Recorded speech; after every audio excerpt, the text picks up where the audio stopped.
Hey everybody, welcome to our July compilation video. This is for the new guys, the videos we do once a month that'll get you up to date on the kit releases that we expect to see for the month. In this case, July. July, always a good month here, just on a personal basis. Another 5 days, my middle kid will be 4 years old, and another 8 days, I will be closer to 40 than I want to talk about. And today, July 2nd, when we're recording this video, is officially the first birthday of this YouTube channel. So I want to just, off the top, thank everybody who's helped support the channel and make it successful and make it something that I have a desire to keep doing. Because frankly, if I was just talking to the same like 5 people that were around for the first couple of weeks, that would probably be pretty depressing after a while. But we get new subscribers every week, and guys seem to enjoy the program or the videos or whatever you want to call this. So it makes me want to keep doing them. But that also proves exactly how fast a year has gone. So at any rate, like I said, July releases, Notebook of Knowledge. Quite a bit of stuff on here, so let's get going here. Always, as usual, we'll start on the domestic side of things, so the people that aren't interested in the country of Japan can tap out. We got releases from all 3 of the domestic manufacturers this month. Starting at Revell, there are going to be 4 automotive kits released this month. I guess 4, technically speaking. One of them's dubious, but whatever.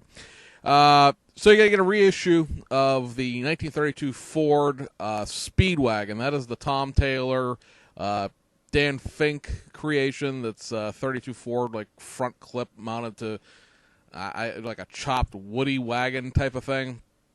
I don't believe this kit's ever been reissued from its original issue back in the mid-1990s. It's based off that 32 Ford tooling that Revell has done their entire 32 Ford series off of afterwards. You also get the Ed Roth drag nut.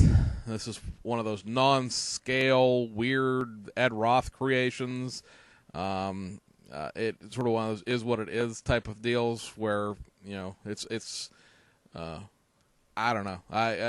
Again, Ed Roth is I appreciate the overall work of Ed Roth, but some of the stuff that they did that is these weird creations that they took from a concept to an actual model kit. Yeah, like I said before, a lot of dope was smoked in the 1960s, and some of it was made into model kits. Then you have 2 new tool kits coming out. And these are probably not the new toolkits that a lot of people would want, but they are here nonetheless. One is the 2014 Corvette Stingray. Now, one thing to keep in mind, the Corvette Stingray, that's coming out this month, is the Snap-Tite kit. It's 37 parts, sort of your basic Revell, what would have been called Wheels of Fire back in the day. Snap-Tite kit, metal axles, and the whole 9 yards. There is a pre-painted glue kit, much like the Challenger, Camaro, and Mustang kits that we've seen come out over the last 9 months that will be coming out sometime in the fall. So if you want a more robust car with an engine and an actual interior and not just, a Snap-Tite kit, then waiting around will be the solution to that problem. Because as far as I know, they still have plans for a simple glue kit in that pre-paint line that they're doing. If you really, really, really want a Corvette, next end of July you can have one in the Snap-Tite line. The other one is the 2017 Ford F-150 Raptor. This is the build and play kit that they gave away at the Detroit and Chicago Auto Show. They've done a few things to it to make it a little more robust of a kit because it has 18 pieces this time around. I think the actual build and play was something like 7. So it may have some of the they've taken the plate, just flat plate chassis that would say for promotional Chicago Auto Show thing away and put maybe the suspension from the actual 2000 and whatever this last one, I guess 2012, the Raptor Snap-Tite. Or maybe not. Maybe there was more pieces to the build and play than I realized. It does bring about the question of whether or not you could put the more detailed Snap-Tite chassis underneath may not be necessarily the most accurate conversion, because the new Raptor that this kit represents, of course, will be the aluminum-bodied truck, and the actual Snap-Tight kit that came out a few months ago is, a traditional, steel body Ford. Round 2 has 3 kits coming out of AMT, and one I'm going to mention out of Lindbergh. We'll just do that real quick. Lindbergh, as you may know, was purchased by Round 2 last summer, so they're now part of that family. They're no longer owned by Jay Lloyd, if you haven't been paying attention. They're going to be reissuing their 1/32nd scale 1940 Ford convertible. I only mention it because I know some people really like the nostalgia of those old 1/32nd scale kits that were done in the 1960s. So, if you are, that'll be back out under the AMT marketing line. They're going to reissue the 1963 Corvette, and this time with a USA 1 marking. It's a 3-in-1 kit. You build stock, custom, or drag, and it's going to have pad printed slicks, and of course a big brand new decal sheet for that USA 1 theme. They're going to be reissuing the 1941 Plymouth Coupe, retro deluxe packaging, which gets you that little mini display box. It's a 2-in-1. You can build it stock or custom. It's just a straight up reissue of every version of that 1941 Plymouth. If you already have some, you really don't need a new one unless you are a person that buys it for the box art collecting aspect of things.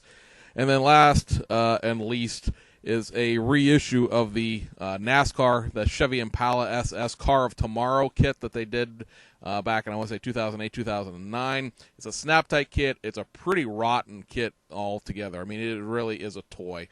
You can say what you want to about Revell Snap-Tight kits not being like a big, robust 200-part kit, but usually, for the most part, Revell Snap-Tight kits, when you put them together and put them on a shelf, make a reasonably acceptable shelf model. And you could also argue that things like the 70 Chevelle and the 57 Chevy that are in the Snap-Tight line are probably more accurate than the other kits that are actually in the glue line in certain situations. This Impala SS Car of Tomorrow NASCAR thing was not a good kit ever under any circumstances, and this time they're repackaging it with a Batman theme. It is not an actual, back in 2000 and whatever, there was a Batman themed car in NASCAR. This just has random Batman stickers, and they are literally stickers too, like peel and stick stickers.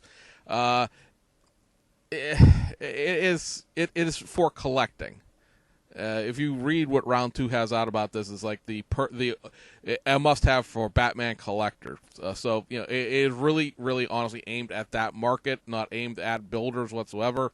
I suppose your grandkids might like it, your kids might like it, kind of thing. But it has absolutely no purpose for anyone older than 10. Because, like I said, it's not even a NASCAR. It just literally has Batman stickers all over the car. It's not even a race car in that sense. And then Mobius should, under the understanding that I have, my contact is slipping. Sorry, guy, I'm blinking and looking around all funny. It's doing their 65 Plymouth Satellite. That should be out in July. That is a completely new tool, and it is the first tool out of their new tooling contractor. Mobius moved from one Chinese vendor to another, I want to say middle of last year or so.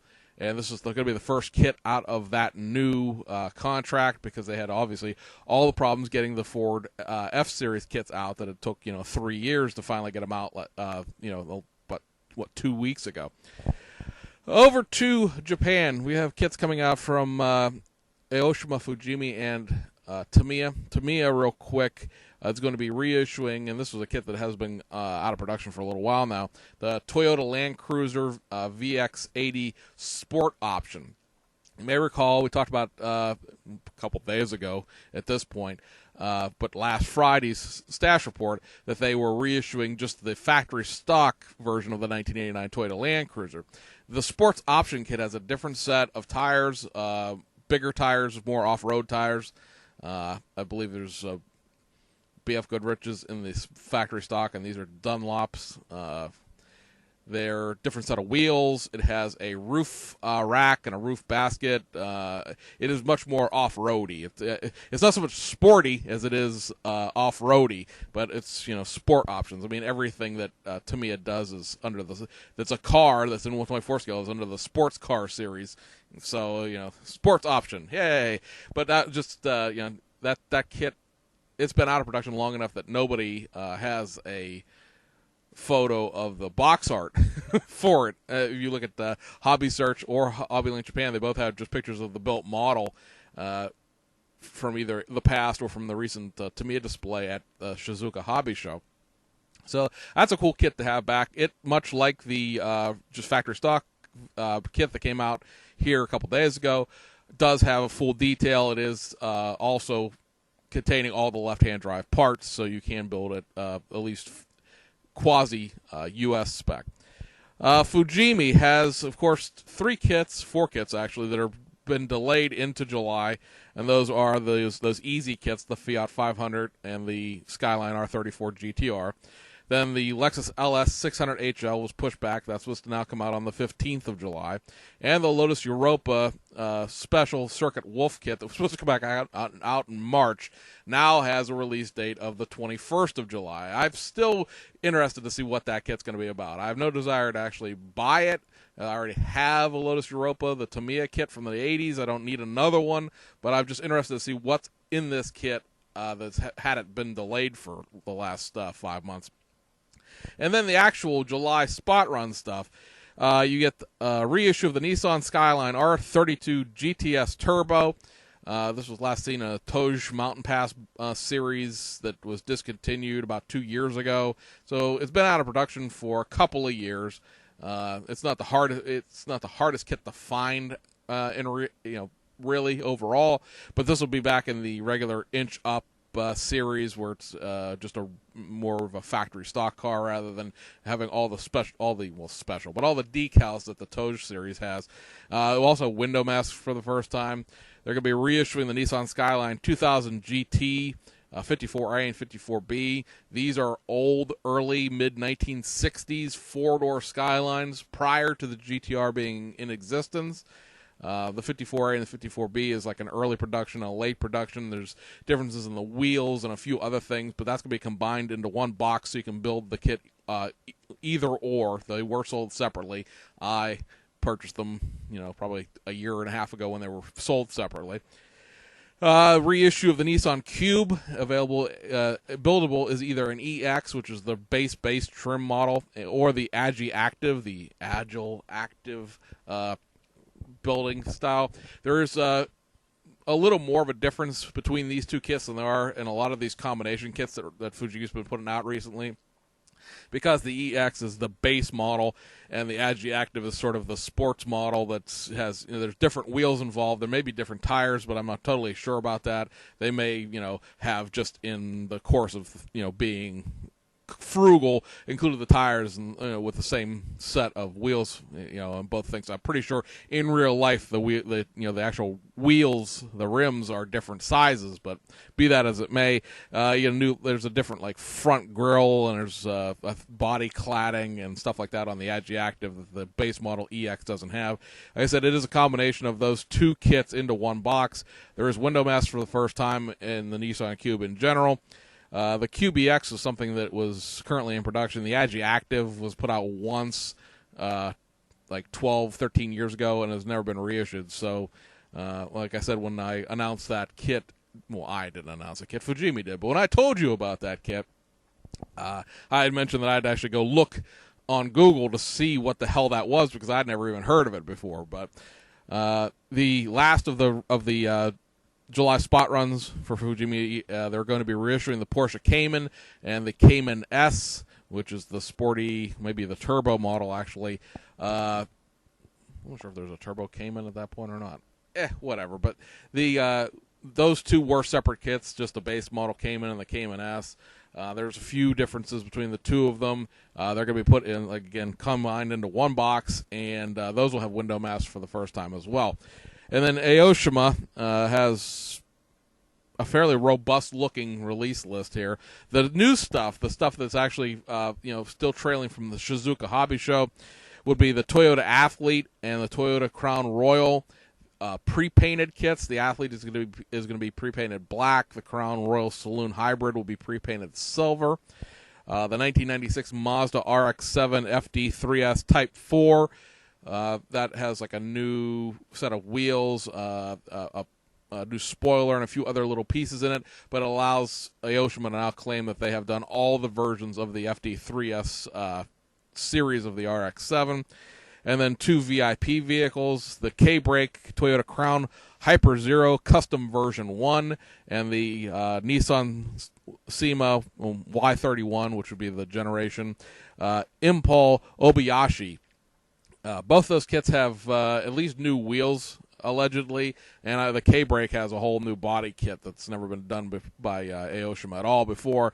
I'm not sure if the Obayashi Impul body kit is totally new, or if they're just sort of sourcing parts from different places. So those actually are the last 4 or 5 technically, since the Crown and the Athlete and the Crown Royal are 2 separate kits. Those are the last of 5 of the, there's actually also, I forgot, the McLaren F1 GTR Longtail, the EMI British Grand Prix kit is all supposed to come out in July. So those are the last 6, I should say, of the Shizuoka Hobby Show new kits that are supposed to be coming out in July, as well as just the last of those kits in general, because what I'm trying to say, I don't have anything about August. Right now, my August kit, I have literally 2 things on the August list. Now, of course, that'll fill out in the next week or 2 as they announce the August spot runs, but there's not really any new kit announcements for August. Because like both of these, that I'll talk about one of these on the Friday video, because I already talked about the other one 2 weeks ago. Our kits, one's a limited production Hasegawa kit, and another one is a kit we already knew was coming, so that's not technically a new announcement as far as I'm concerned. It just has a release date. On the also, I guess, I was looking here, also the E70 Corolla sedan, the late type, the new bumpers, new grille, new interior, interior pieces, and new decals. That also is a Shizuoka show, and that is also supposed to come out in July. I didn't write those last 2 things down. But, all right, so there's 7. There's supposed to be 7 kits coming out in July. All of them are modified tooling. In the case of the pre-paints, they're just pre-painted versions of kits that came out last year. And the pre-paints, I believe, are supposed to come out this week, or maybe the very beginning of next week anyway. So none of those are, like, new tools, major things like the 88 fuel-injected Countach came out last week. Anyway, the spot run stuff. You get the Toyota or the Subaru BRZ in pre-painted blue mica, and the Toyota 86 Scion FRS in lightning red and satin white pearl. Those are pre-paint kits, and they've already been out once. This is just a spot run of those kits. The KE70 Corolla 4-door early production. This is one of the updated versions of the Corolla tooling. You may recall the E70 sedan late type and the KE70 DX early type is all based off a really old Toyota Corolla tooling that Aoshima has, all like best car vintage era battery box, that whole thing. But they've been recently tweaking that tool little by little to do different variations of the 4-door Corolla. And the DX was the second of those, and then the E70 late type will be the third one. 430 Cedric 200 standard taxi, that is a reissue of the taxi version of the 430 Cedric tooling.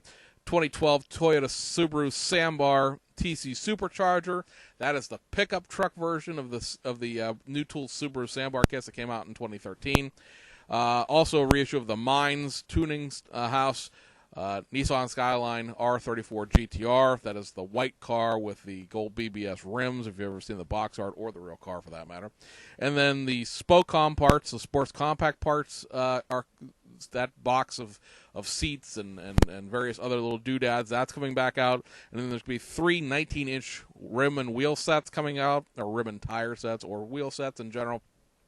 All of these reissues, none of these are new, and they are the Racing Heart CRs, the Enkei NT030 Plus M's, Volk CN 20N, 28N, and Volk TE37s.